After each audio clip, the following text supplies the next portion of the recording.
Hello and a very warm welcome to episode 43 of the Sussex by the Sea podcast, a podcast about all things Hastings United. I'm your host, Chris Laverick.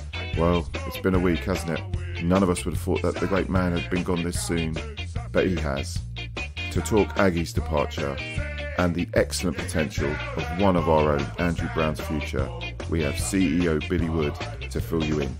Also on the show, we have our fan roundtable, and the gang discuss such topics as Felixstowe, forums, Aggie going, Hansby, sausages, but mostly we talk a glorious start to the reign of Andrew Brown.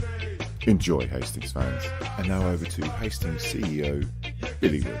What a week in politics, as they say. What a week at Hastings United. Last week I had, now ex-manager Chris Agata on. To kind of discuss what's been happening.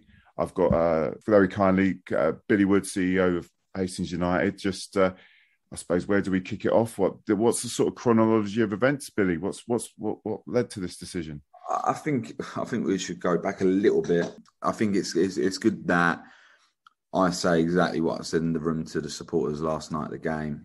Chris probably hasn't been the same for a couple of weeks. Not saying that he just gave up on the club. I'm not saying that at all, but it just felt like he wasn't the same enthusiastic go-to-war manager that we're used to. And on Sunday, well, I'll say that. I'll go before that. We've had chats in the last couple of weeks where he's been a bit down. I'm not going to deny it. We've been a bit down, not sure. We've talked it through, kind of re-excited him about the project and felt that he was past that feeling and was still engaged with the dreams and desires of this football club. And then on Sunday, I get a message asking to meet up. So we meet up Sunday night.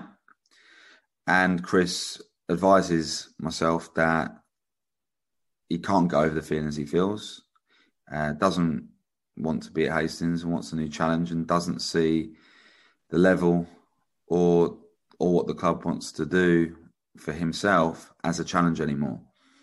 And obviously offered his resignation as manager of the football club, which, as I've told anyone that's asked me, I was shocked but not shocked, in a sense of the way it's been building. It could have gone that way, but I also felt that we have done everything we can to make him want to be at this football club, whether that's backing every single bit of recruitment, off the field stuff, just all the stuff that you would in a progressive football club that wants success. You back your man, you back your manager, you back them to give you the success. So I felt that the reason I was a bit shocked was because of the backing, support, energy that we give our staff and players at this club. And I don't think that would be found anywhere else in non-league football. And that might sound arrogant, but I think that's the truth. Mm. So I was shocked in that sense, but I wasn't because of what we've discussed. But whilst I was shocked, I was disappointed because we're mid-season. we're well in the race. It's not like we're sitting bottom of the league or anything like that. We're well in it. And I was a bit angry. I'm not going to lie. I was a bit angry by it. I'm a man of... I pride myself that whilst I am cool and collected in the job, I am an emotional person too. And I feel everything that we do. And I was angry because it felt like the job's not done. It's not over. And we have got a huge challenge on our hands to get promoted this year. Yeah. But also as a club, a huge challenge ahead, being when we go out there and set our targets that we want to be a National League club. That's a massive challenge. So I was just a bit angry that we've gone out there and backed it and now he's not here. And that's football. And I want to make it very clear that I'm I'm grateful for all the effort he's put into before I was here at this football club, and obviously in my time as chief exec. We've had a fantastic relationship. He's an exceptional coach. I found his motivational skills fantastic. I felt that he was great with the supporters. I felt that he made that. It's a reason why the supporters loved him, is because he made that personal connection. So I'm not going to sit here and downplay any of that, because a lot of what Chris has done has lagged a lot of foundations, has actually allowed me to do what I've done off the pitch for this football club, to be honest. And I'll forever be thankful of that. However, at the same time, we're mid-season, we've got a lot to play for, and I won't allow us to mourn Chris leaving. And that might sound cold in some senses, but at the same time, we as a club have our objectives. It's been a long night. Our objectives to fulfil, and we will fulfil them. And I told the supporters last night that nothing changes. This isn't a season of bedding in. We still have the squad and the desire to win the league. And I said the same to the players. I asked Brownie if I could pop in for a minute, and Chris, you're struggling to believe this, but it was literally 60 seconds. I popped in. Sure, I'm gonna have to get confirmation on that one. But when you get a player on the podcast again, you ask them how long I was in the dressing room. But popped in there, and I just said that we can dwell, we can be angry, we can be upset, whatever. I said, but there's a game to be won tonight. There's a league to be won, and our belief as a club in this group of players and staff hasn't disappeared because an individual has decided that they don't want this anymore. And we believe in you. You should believe in yourselves. Go out there and give the fans what they deserve. Yeah, I mean, I'll be honest, just a quick point there. I think the club has been excellent. I think the fans have been excellent in terms of getting out our response to about, like, we all miss Chris. I personally, on a personal level, I think I don't know him. I only know him through my interactions from the podcast and watching him on match day, having little chats. Always been a really sound bloke to me. And I think we've all got that out. We've all got that we're going to miss the guy. He's done a lot of good stuff for us. But as has been pointed out by quite a number of people, that needs to be parked because there's a season to be won. There's a league to be won. But I want to make sure that, that you like the club have been good. Your communication has been really good. I mean, obviously from our point of the supporters club, I'm on the supporters club committee. We had a conversation a few days back about the whole thing. Okay, so that it's nice to just kind of cut out the conspiracy theories, because I mean, just that. Okay, this is the reasons. Unfortunately, this has happened, and we now move on. It doesn't have to be that there's a bad guy. No, not at all. You know what I mean? Yeah. And I always get that in there. I used to always say that to Chris as well, really, with everything that we did, because I think it's no hidden secret there was problems previously before I came into this football club, maybe with communication out there with the supporters, but also internally. And that used to be a bit of a spur for Chris, I think, a little bit, but we'd never had that. And I said, we don't have to. Like, our fight is against every other club, like, together. Like, that, they're the bad guys. That's why sometimes our social media says, another win for the good guys. Like, we're the good guys, and there doesn't need to be in our club any badness, because we all want success. And I think we all want success, but we want to do it the right way. And I think that's the real driving culture of this football club at the moment. Only one little thought. I mean, obviously, I did a little observer piece. I did a little bit of an observer piece that came out yesterday. But one of the things I'm thinking, and a lot of people have come up to me, and maybe if Aggie ever sees me again, he might strangle me. But this was such an unfinished business for him that was the majority I got, was just that thing of, really, Chris, what did you get? You really could have. This would have looked good on the CV. Yeah.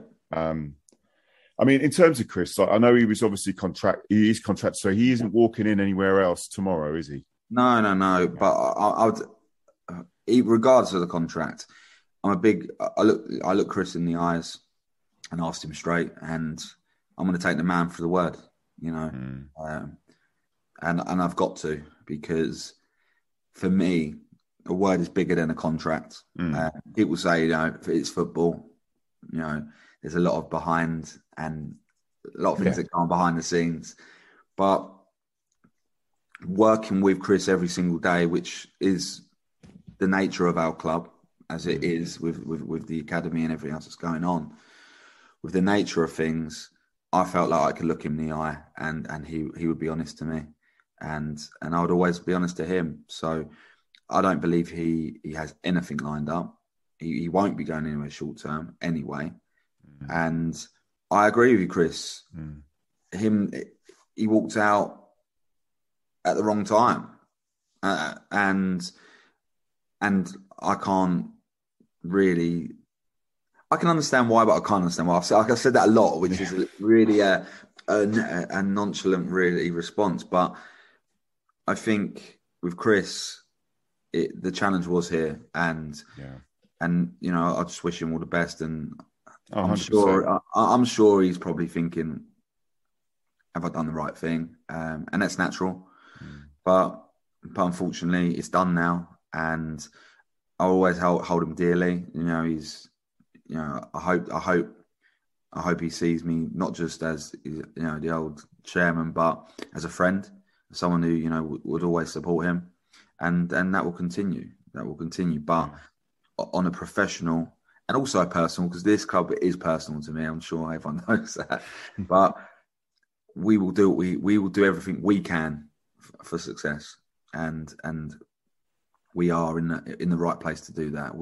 I told a non-league paper yesterday, this is the biggest and most exciting non-league job in the southeast of England, and I believe that. I do too, mate. We all do. Well, look, let's right. We're park. Well, you can never park Aggie. But I've got to take his sign now for his parking space away, so we're going to have to park him. Yeah, because we'll have to leave that blank for a little bit and see what happens. Yeah, well, they're talking about that. Obviously, great win yesterday against Whitstable. Not a bad team to be playing against after a change. No. Just saying that, obviously, from our point of view, I know all of us lot. He's one of our own. Yeah, Mr. Brown. Yeah, one of our own, but. Obviously, you'll have to be a little bit more pragmatic, a bit more kind of dispassionate about this. This is a big decision for the club. I mean, have you, with Andrew, have you had any conversations with him about, look, I'm going to give you this much time. Let's see how it's going. If it isn't working, we'll go such and such direction. Or what's the sort of conversation that you can tell us? With regards to that, I've been very transparent with the staff, because I know what they bring to the table with or without Chris. I've known that for a long time, and I just looked at it. I looked at it like this. I'll give you a couple of examples. So last night, the supporters were unreal. It was like it was quite surreal a little bit, because I'm walking around the stadium as I normally do, and I've got people coming and patting me on the shoulder and saying, "Are you all right?" I'm like, "Yeah, I'm fine. I'm totally fine." Or we know you're going to get this right, Billy. Like the support around myself was unreal last night, and I just want to put that on record that it was incredible, because as I was speaking to Pat about this, and I hope Pat doesn't mind me saying it, Pat, our vice chairman, and he said that even when a manager's left that was highly loved or liked at the club, regardless if it actually wasn't a chairman's or owner's fault in the past, they've always got the brunt of it. And genuinely last night, not one I thought there'd be people that speculate that me and Aggie are falling out, that I've done this, I've done that, but there was not, apart from one person, actually, it was one person who was a bit rude. And I can take that on the chin anyway, it's not a problem, but everyone else was so supportive, and the belief that maybe I give out on how much I believe in everyone else at this club, is a bit reciprocated because it was unreal to see. And you'll get this right. It'll be fine, Billy. We trust you. It was brilliant.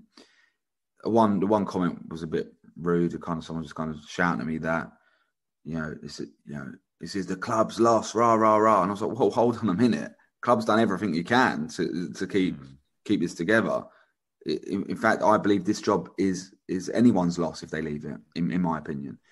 So I just wanted to put on record the supporters have been fantastic. Just on that, Chris, before I jump into the next bit. With Brownie, who, by the way, whilst he probably loved everyone chanting him, just on record, on everyone to know that he likes to be called Andrew, not Andy. Yeah, when they started that one, I'm like singing along, and I'm like, Andy. But I think he really appreciated the support last night. So, and I don't want to speak on behalf of Brownie, but I'm sure he'll thank the supporters for that, and it was a good moment for him and staff. But I spoke to Brownie. I had meetings with the staff on Sunday night. All the staff, and I spoke with the staff again yesterday, and the Monday and yesterday, and we've been in a lot of communication just to make sure everything's right. And ultimately, regardless of opinions on no experience as a manager and all that stuff, Brownie's got the role as it stands. He's in interim charge for an absolute minimum of 3 games, an absolute minimum. He is being helped by Gary Elphick. I'm sure everyone saw Gary standing next. Can't miss him. Well, it's huge, Man Mountain, right? And Gary's been great too. They've been fantastic, and I've got to put on record, Stoney in the dressing room's been unreal. We've got leaders around the place, but on record, I've not put it out there that we're looking or advertising for a manager, and I got asked that last night as well. Only Nuno, is it? Apart from Nuno emailed me. I think I know who that is, but not actually Nuno who actually sent it, but good banter from the person who sent it. We've had a lot of applicants, and I've not gone out there publicly and said we're looking for them. But it just shows me how big this job is. But at the same time, I'd be an absolute hypocrite if I didn't back what I've been saying all along, that I back the staff and the players at this football club, and there's no rush. We're not in crisis. We're not by a long shot. We're still in the running. The players all believe, which is huge, by the way. If you lost the players, you've lost everything. But the players believe, and Brownie and the staff will be supported in the short term period, and we'll just go from there. I'm not going to rush into anything. Yeah, I'm not putting out an advert. Some people have asked me to do that, or come to me going, "Oh, you're going to appoint a proper manager, right?" And I'm like, "Well, hold on a minute. We've got the right staff to hold the ship and steer it in the right direction for now, and it could be long term. So it's in Brownie, Gary Elphick's hands at the moment, and we just go from there. But the most important thing for me is what happened last night. The supporters just step it up a notch, be as loud as possible. Even in the main stand, the first 15, 20 minutes, the main stand was really going for it as well. It was quite interesting to see. Yeah, I had some kids singing in there. Yeah, I'm like, very good, very good. Even and I've got all the time. Go on, Billy. Go on, say it. Even the oldies, I've got all the time in the world for them. Like as they know, if I don't like something, I'll say it. If I like something, I'll say it. I'm straight and direct with them, and I don't like it when we're keeping the ball because ultimately, if we've got the ball, the other team can't score, and you get a couple of groans or pass it forward and those sort of comments. And I don't like that, but that's not going to change. But I can say majority, even in the main stand, everywhere, the majority was really, really positive last night. And that's what they need. That's what the staff and the players need. And I think they reacted in the best way possible for you lot last night. And I will continually support that. I will continually back that. And we'll see where we go from here. Regarding the players are really supportive of the staff. Like the dressing room is... I think the biggest thing in football, especially non-league, is people expect when managers leave or go to other clubs or move on the other club that they're a part of falls apart. You've seen it a little bit. When, for example, I think Tony Russell moved to Lewes from Cray, and there was a few movements there. I think that happens at a lot of places you see, but I actually think we're different. I think Hastings is a little bit different in the sense that I don't, for 1 minute, don't believe that these players were playing for Chris. I do, but I actually think they're playing for you, like the supporters. Like they love it. If you saw Popey's reaction when he scored that penalty, or you saw TC's reaction when he scored, or even Haas and the players, or even at the end, right when they're playing for the badge, and that's something in non-league football that is like lightning in the bottle. And I said this to Brownie, and I said this to a few of the staff and some of the players. I think we've got lightning in the bottle at this football club. We've captured that lightning in the bottle, and we're going to keep it, because really, this is a special club. Special clubs don't get the intensity that we get. 790 on a. I'm still cold now. Freezing, mate. Freezing. It was so cold. And we were like the highest attendance across all non-league apart from the National League last night. It's madness. I know. So I look at it and go, 790. But that's mad when you think about it, because 790 at this football club when I first came in, when I got 515 watching Sevenoaks, my first home game, I was buzzing. Like I felt like we had 5,000 in there. So we're George says it all the time. Yeah, we are massive, and we are. Hastings are massive, and forevermore should we believe that and push that forward.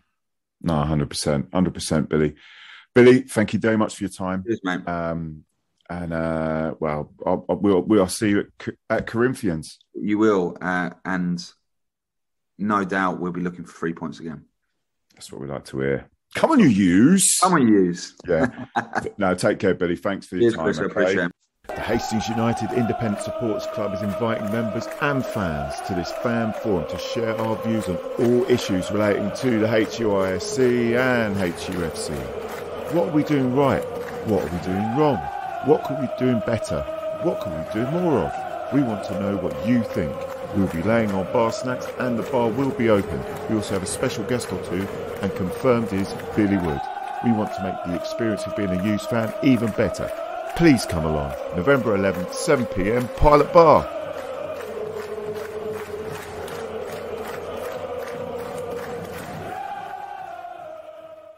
You say you need a plumber?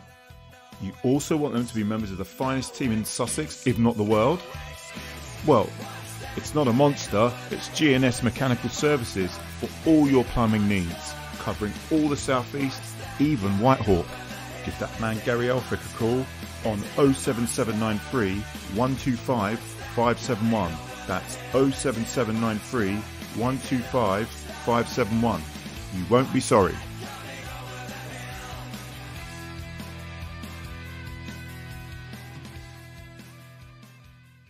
And now over to our world famous fan roundtable.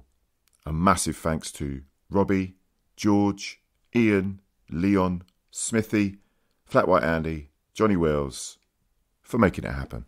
It started off depressing, but it got a whole lot better. Your marriage? I mean, right. To be fair, that was quite good. I'll give you that. There you get. No, it was a long time. Like a long week in politics. It was a long week at Hastings United. First of all, I must say hello and welcome to the wonderful Flat White Andy, Smithy. Good evening, everybody. Smithy. Hello. Leon. Hello. George. What's up? What's up? You good? What's up? Where are you? Guam. Robbie. Afternoon. Or and evening. a returning Ian. Hello. We haven't seen him for a while. Guys, it's been a different week, hasn't it? So shall we, first of all, crack into the Felixstowe game before we talk about, obviously, the big news of Aggie's departure? Any thoughts on Felixstowe? Who wants to go first? I'll go with Felixstowe if you want. Yeah. For a defeat, I think it was very similar to our performance before, a few games before, like Hive and Phoenix. We looked vulnerable, we didn't look at our best, and that seemed to continue into Felixstowe. And what happens when you do that against a bigger team? They punish you. And we got punished by Felixstowe. Granted, some 50-50s did not go our way. Every refereeing decision seemed to go their way. We had a couple of off the line or just past the post. They go away. Different story. We win 4-0. Life's all great and rosy. But the Felixstowe game was one of those. It wasn't a day. Simple as. Just weren't fully at the races. And they parted. They took their chances. They deserved the win. And best of luck to them in the later rounds. I honestly didn't think it was that bad. I thought it's like when you've got two results in a row. So you've got the Ashford and then that, and obviously the games both the same scoreline, both the same sort of 1-0 up, 3-1 down kind of thing. And I thought the set, obviously you've covered Ashford already, but I thought the second half was just a mess against Ashford. We were just unrecognisable as the team that we're supposed to be. Just didn't seem to care about the ball at all. Just welly it long and see what we can come up with. So I kind of went along to the Felixstowe game, kind of thinking, well, I just want to see us pass the ball a bit and kind of go back to looking like Hastings is supposed to look. And I thought we did that reasonably well. It wasn't vintage stuff, but it was okay. And I think really the difference between that and a win is just Gary Elphick, in that I don't think we concede either of the first two goals from set pieces with Gary Elphick in the team. And at that point, you probably don't concede the third either. And you probably squeak over the line. One of your chances at the other end probably goes in. And you squeak over the line, everybody goes home a bit grumbly, but overall happy, I mean, that is obviously, we look very thin in defence. That's obviously the bad side of that. But yeah, I thought that was it really. I don't know what the reaction on the forum was like because I couldn't be asked. Well, we're going to come to that. You don't want to go there. You don't want to go. We ain't gone there yet. We're going to go there though. I'll leave that. I would like to say a few words about that as well. Yeah, I mean, the Felixstowe game, I mean, we were proper threadbare when because Marcus was out as well, wasn't he? As I remember. But yeah, I mean, if Gary was in, I mean, it would have been different thing. And Ryan Worrell had his worst game I've ever seen him play. I mean, I really rate Worrell as a player. I think he's a fantastic player, but he just had one of those games where everything he did went to the opposition. And I mean, he's made amends for that since, in obviously in the Whitstable game, he was more back to his old self. But it was just one of those ones where I think it was just write the game off. We're all having a bad game, other than Ben Pope, I felt. He scored, and he had two just wide. One the first half, one the second half. When it's his day, they both go in. Yeah. I mean, it was that one of those second halves to forget. I went in to grab a beer. It was dead quiet. Got my beer, come back, and then when they scored, I'm like, why is everyone saying we're going to win 4-3? It's because I'd missed the goal. And it was like, oh, okay. They actually scored while I was in there. So it was so deathly silent. It was a funny crowd that day. It was a funny crowd at the Ashford game as well. But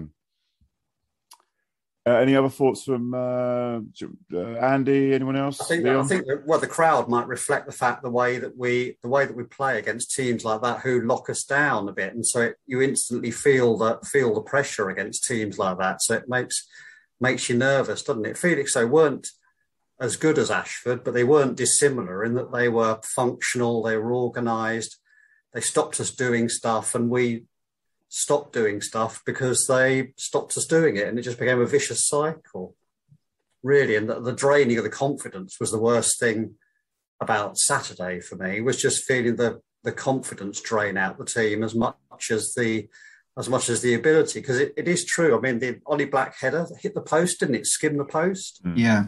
I mean, Robbie, I think, said there's Ben's chance just before half time and things like that. Yeah. So they were a whisker away at times, but there was that one right at the end, which I don't know how that didn't, literally the last kick of the game, kind of hit the post, and Don't know how that stayed out. Yeah, but it just felt too much like a facsimile of Tuesday evening, and that was what was worrying about it. And also the bench seemed paralysed as well. So going back to what Aggie said about his subs on Tuesday, he said he should have made subs earlier.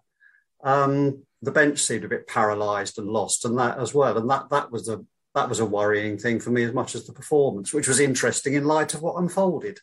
Yeah.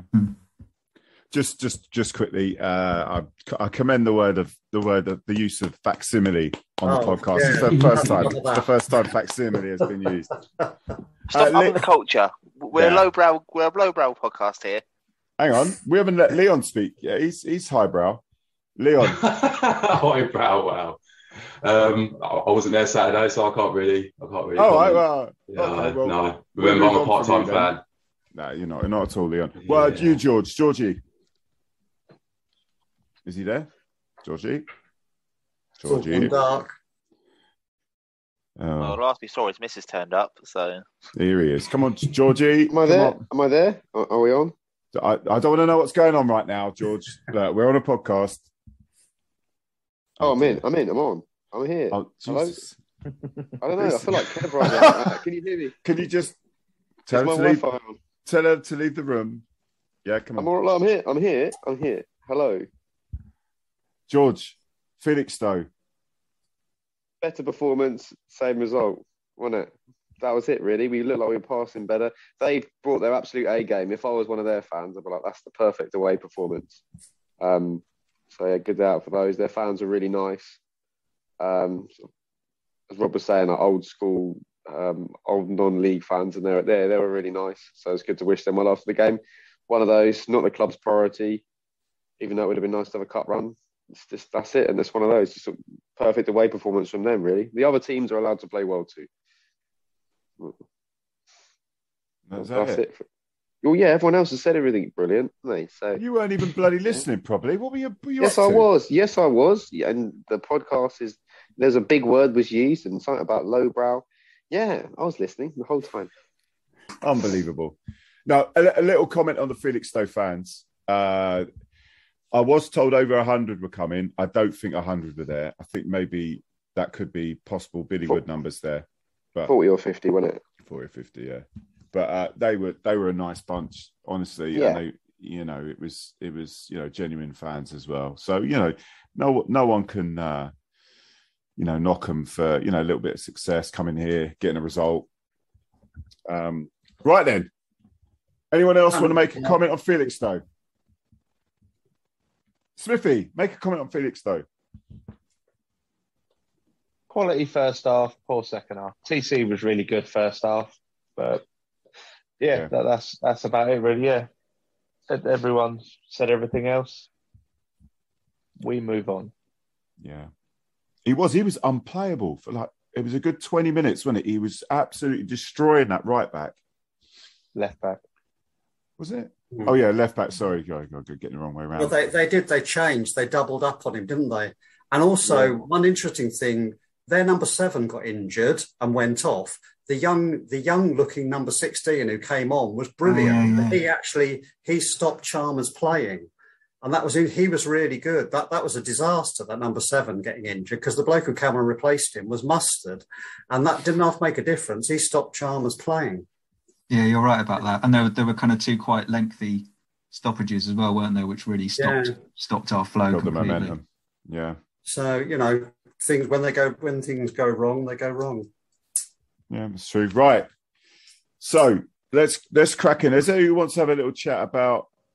Do we even want to talk about the forums? Do we really want to talk about miserable fuckers? The culture of the forum. As they say, the culture of the podcast.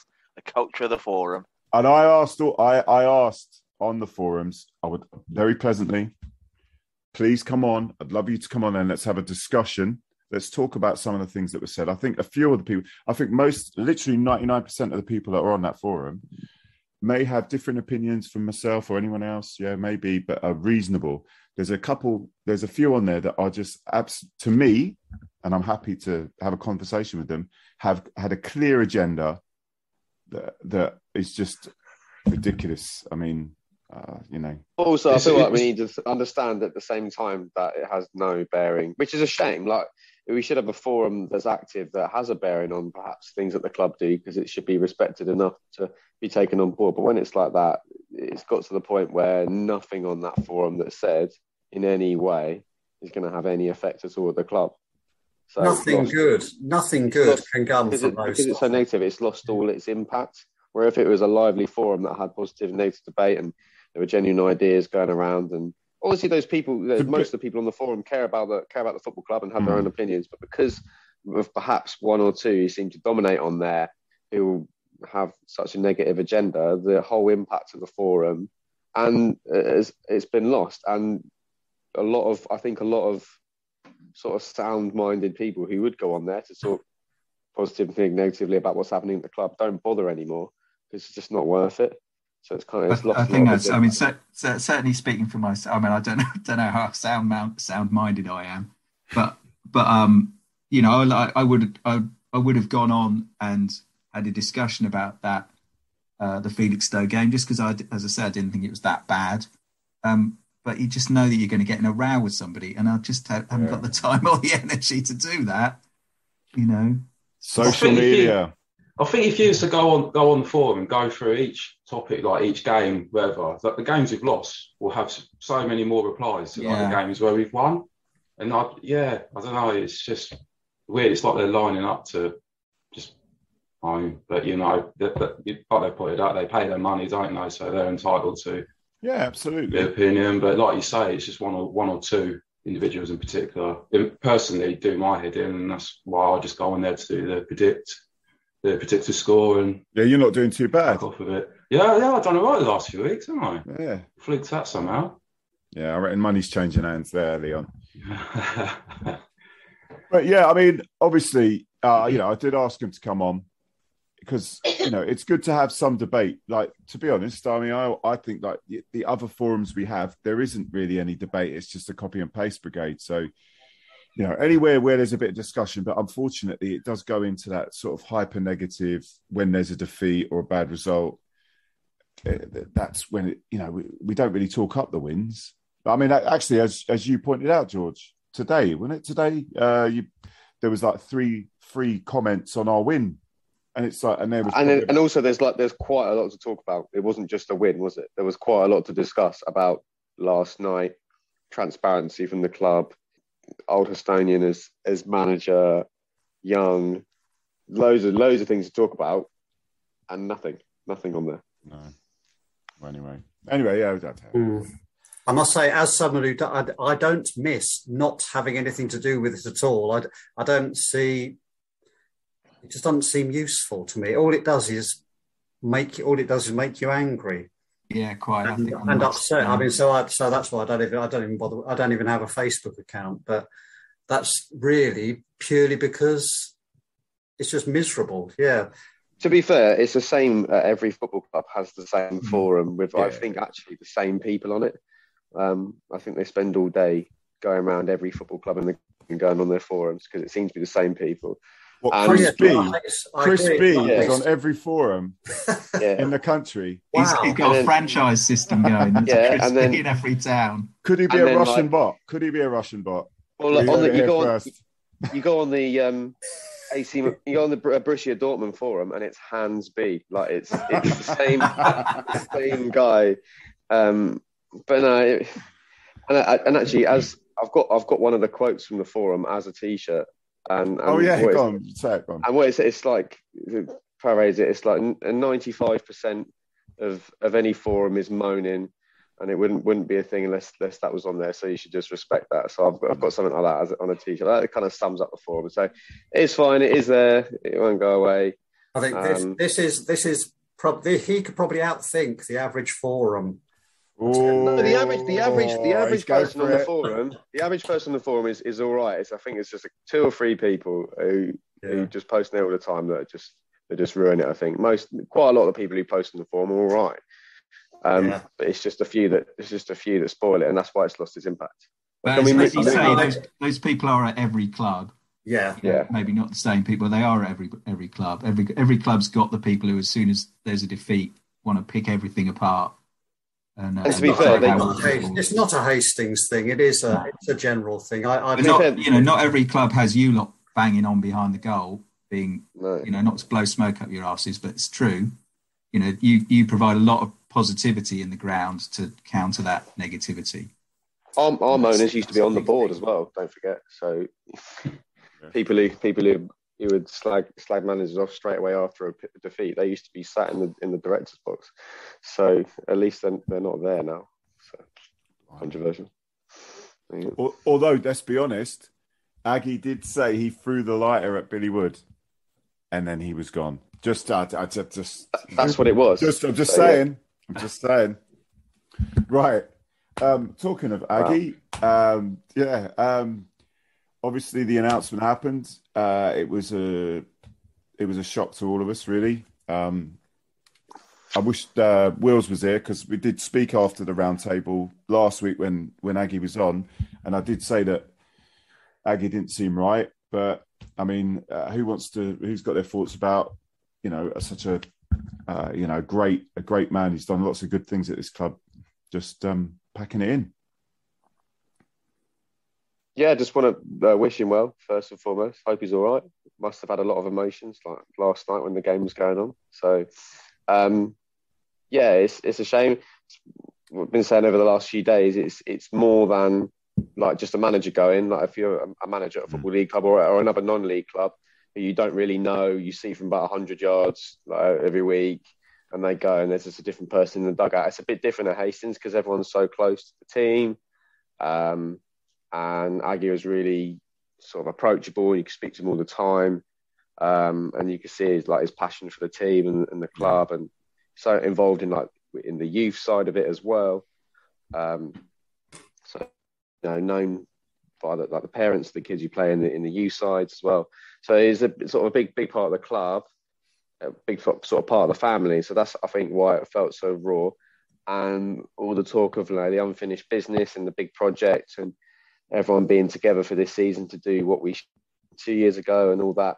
And then for him to leave that, I think that's why it's such a big shock. And I think why the players must feel like that as well, and everyone at the club. So it's why it feels slightly different, I think, this time. But we move on, don't we? Yeah. We do indeed. And I say, I want to reiterate that point. I say, as a fan base, I feel, bar a few exceptions, everyone wished Aggie well and thanked him for what he did for us. But yeah, my feelings are pretty much the same. I think we've had it at work, as he ruined my day. It's sort of like, oh, Aggie's gone. I was like, oh, what am I going to do for the rest of the day? And I actually got angry and ended up throwing my headset down. It's a completely related matter. It's probably connected. But, I was flabbergasted. I was shocked. I was like, that can't be right. Maybe I misread a news story. Maybe he signed a new contract. But no.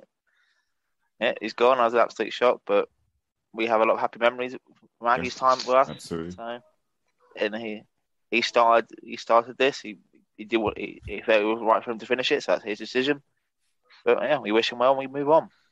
No, I mean, I think the others have said it really. I mean, he did what the job was, which is to get us promoted. It's just it didn't count, yeah. Which I can imagine how gutting that must be, especially when it then gets tougher the next time. It's sort of, you kind of feel like everybody should just give us a guard of honour and let us win, but it obviously doesn't work like that.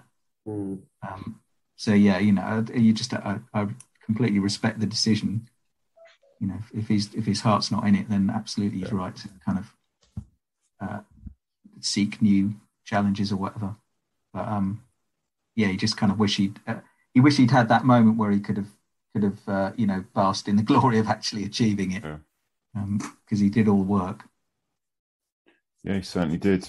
Any more thoughts on that, boys? Yeah, I mean, it's not much to add. Obviously, I'm slightly more objective, not as close to him as some of you guys are. So I just hope it turns out okay for him. I think there's just something a little bit worrying about bailing at that moment and what was going through his mind and what the reality of the situation was, and that horrible feeling of I can't believe he won't wake up and think, I left that without achieving anything, having put all the building blocks in place. And I hope that doesn't come back to haunt him. And I hope it isn't held against him as he tries to move on.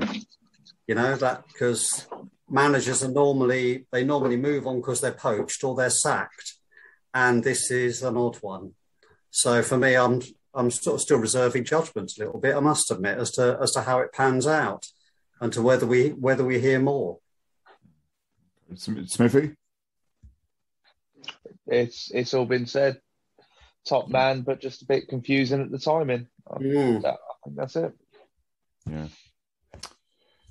Yeah, comes on last week and then goes, maybe we pushed him over the edge, lads.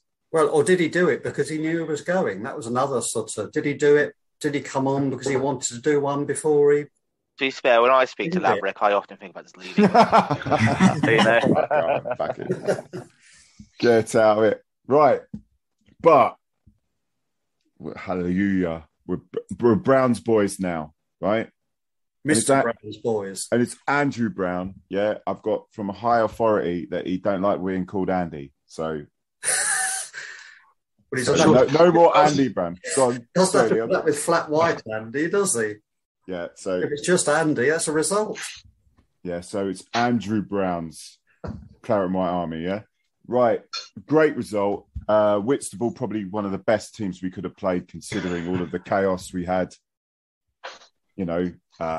but fairly strong performance. Could have scored tons of goals, I felt. Kind of a little bit nervous. 1-0. We should have put a few chances away, but I was never worried that we weren't going to get the 3 points. Lad, who wants to kick off on Whitstable? Yeah, I think we needed that, didn't we? Yeah. I'll go with that, Leon. Yeah, so we just needed that after the shitty week we've had, and like you're saying, we were a much better team. I think I was worried for about a minute when they got their equaliser until he went back up the other end of the pitch and got a... Well, there was one tackle before that the ref didn't give, and then the second one I thought was really soft, but she turned down the stone wall, and then the one that wasn't a penalty she gave. Someone said to me the lino gave the first one, but I don't know. If Schmidt's fellow ref didn't know what she was doing at that stage. She was like, "What the hell is going on? I'll just get a penalty." Problem solved. I thought it was one of those ones where she knew she'd fucked up by not giving the first one, and I think was it Sam Hasler who went down for the actual one that was given. I thought he did a good job of making her have another decision straight away. And it was sort of like, I didn't give that one, so I better give this one then, because there was no way in a million years it was a penalty. Yeah, the second one definitely looked soft. First one, definite penalty. I felt generally she had a good game though. Yeah. Obviously, she had a good game because we won. And that's how that works. But yeah, it was the game. The game flowed. There wasn't too much. You get my biggest pet peeve of referees in this division. It's not the mistakes. It's at corners. There's hugging, and they come in, have a word for a whole minute of time they don't add on about all of it, and then they do nothing. Either just let it go, the game flowed a lot better as well. There was less I am from the ref and just sort of carried on. It was quite a good refereeing performance, to be fair. We had that conversation at half time, didn't we, Chris? We said about that, how it was definitely letting stupid little knocks go that we pulled up by the more headmaster type of referee. And it almost caught us out when she didn't give the penalty.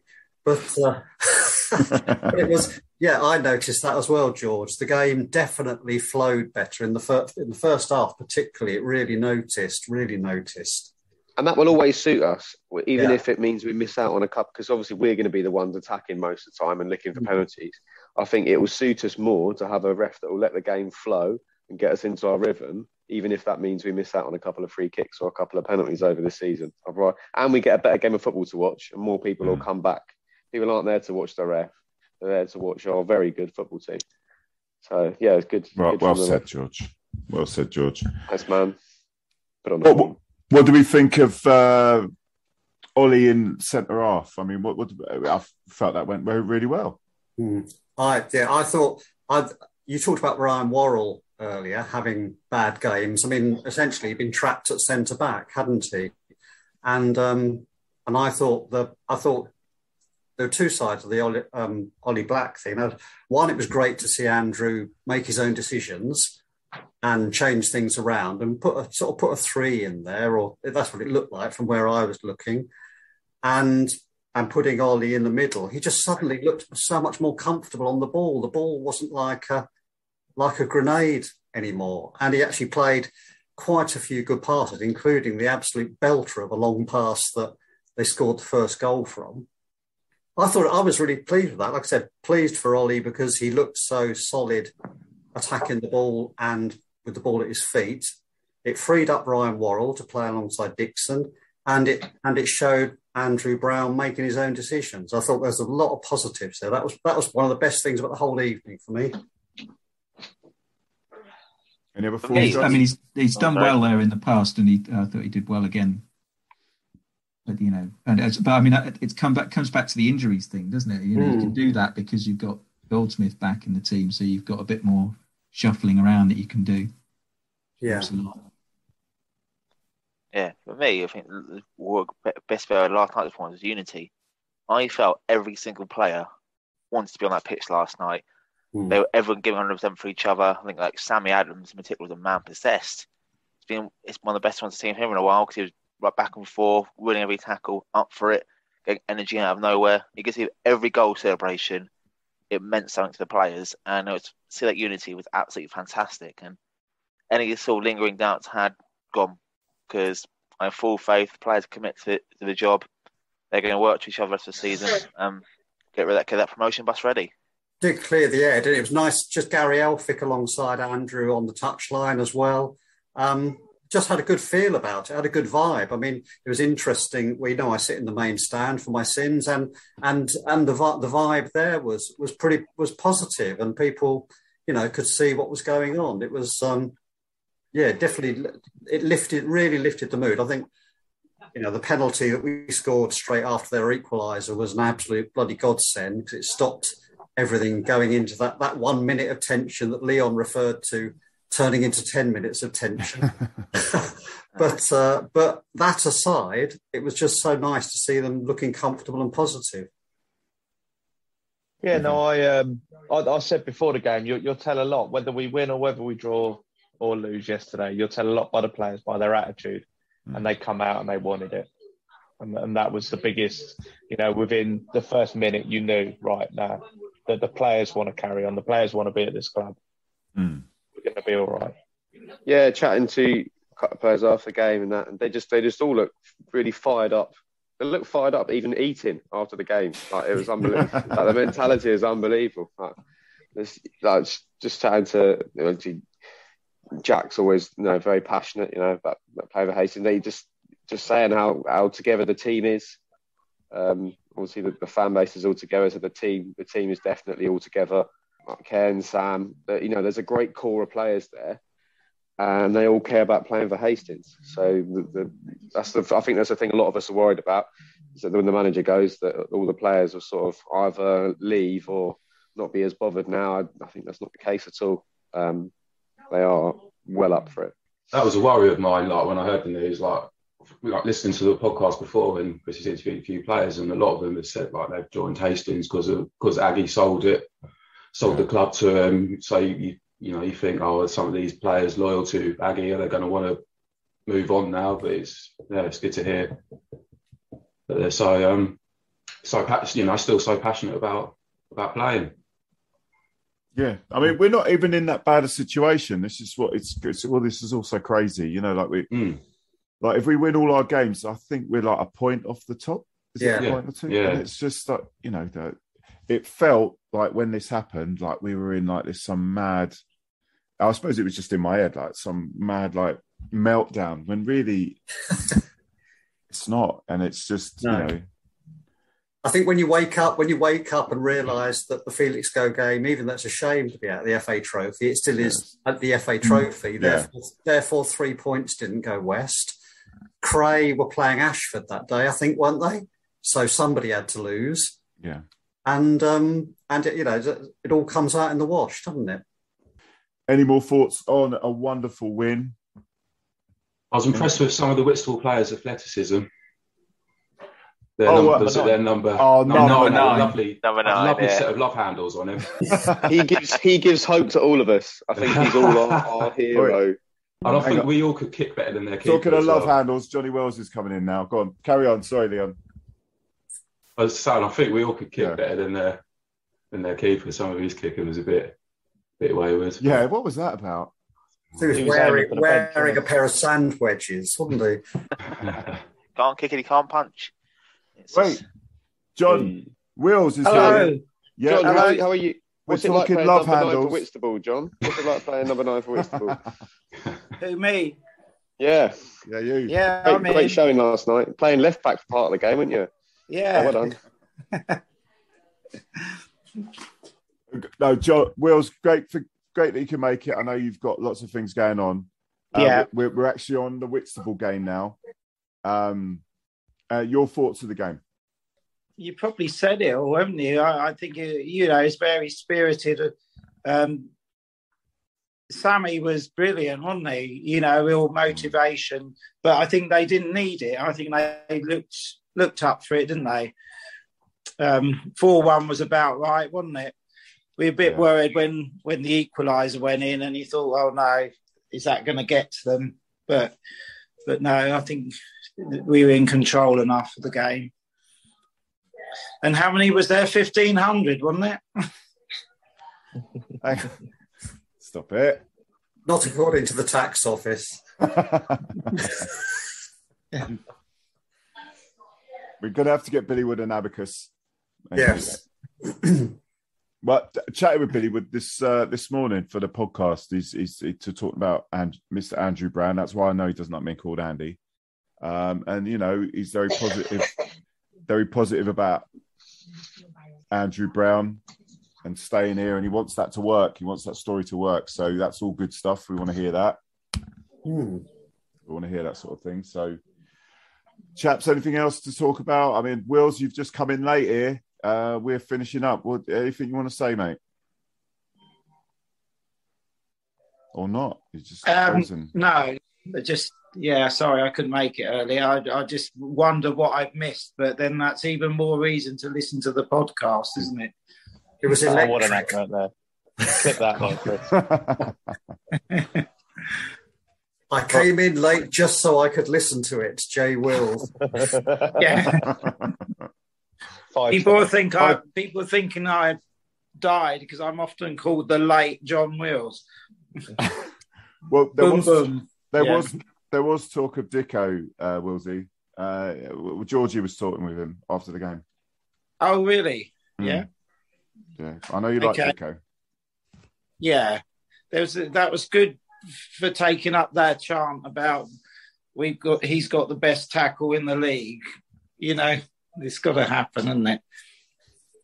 Well, I'm not sure what Jack Dixon thinks about that, but yeah, it's quite entertaining. Right, chaps, I think we're done. Just one thing. Oh, I know George again. Big and tougher game on Saturday. Corinthians. Mid-table side. They picked up some wins even though they come up. So, just if anyone's going on the train, there's a bus up between like Tunbridge and Sevenoaks, and it's actually quicker if you go via Ashford and up. So, and the train station is Longfield if anyone's going by train, but it's probably an easier drive from Hastings. But yeah, let's get up there. Let's get up there in numbers. Yeah, National Rail saying it that way anyway. George, they're naturally doing it that way. So no one wants to get on a bus today. Not really. No. Yeah, let's go up there, and there is a coach, I think. So get on to Rob French. Yeah, half 12 the coach, I think. Yeah, I'm hopefully on the Big Joe car. That's what I'm hoping for to get there. Because Smithy let me down. He's having a wonderful Saturday. Smithy, where are you Saturday? I'm at the football, but the wife's coming along, so we're making more of a day of it. Oh, you don't want Chris third wheeling on that? Yeah. Try to look more happy about it. She did spend a lot of Tuesday begging. She did spend a lot of Tuesday begging for a sausage off you. So that's a fact. She was asking everyone for a sausage. I didn't feel special. Anyone that It's could give her a degenerating. sausage. It's Anyone degenerating that could now. give her a sausage. Yeah, she'd have taken it. Are you serious?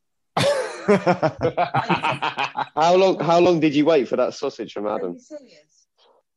Oh my God. Trouble is, she can't hear anything. She's just hearing sausage. Right, Em. I think we need to end this very quickly now. Right. Ian. That's what she said. That's what she said. Oh, dear. I'm We're just going to going get to ignore you now. dumped on the podcast. You don't get that on the forum, do you? No. Quality content. This is real life, isn't it? Highbrow content, apparently. Yeah, Highbrow. exactly. Highbrow. Ian, Leon, Andy, Robbie, Smithy, Willsey, George, thanks for coming on. And we'll see you at the game Saturday. See you at the game. As always. Take it easy. Yeah. Cheers, guys. See you, everyone. Bye. That's it for another week, Hastings fans. It's been an emotional one for us all. I've said it on social media and in the Hastings Observer, but thank you for your time at our club, Chris Agata. And I think it's best to sum it up in a quote I know you like. Leave the jersey in a better place. You definitely did, Aggie, and all the power to you, fella. Now back to the week-to-week. Anyone wants to leave feedback or come on the fan round tables, please email on hufcpod@gmail.com or on the Twitter, which is @hufcpodcast. Everyone is welcome. We encourage debate. We have a YouTube channel chock full of content. Please do me a favour. Like, comment, get some discussion going, but definitely hit that subscribe button. It's all free. All that's left for me to say is, I've been your host, Chris Laverick. Hope you have a good week, and see you at the game.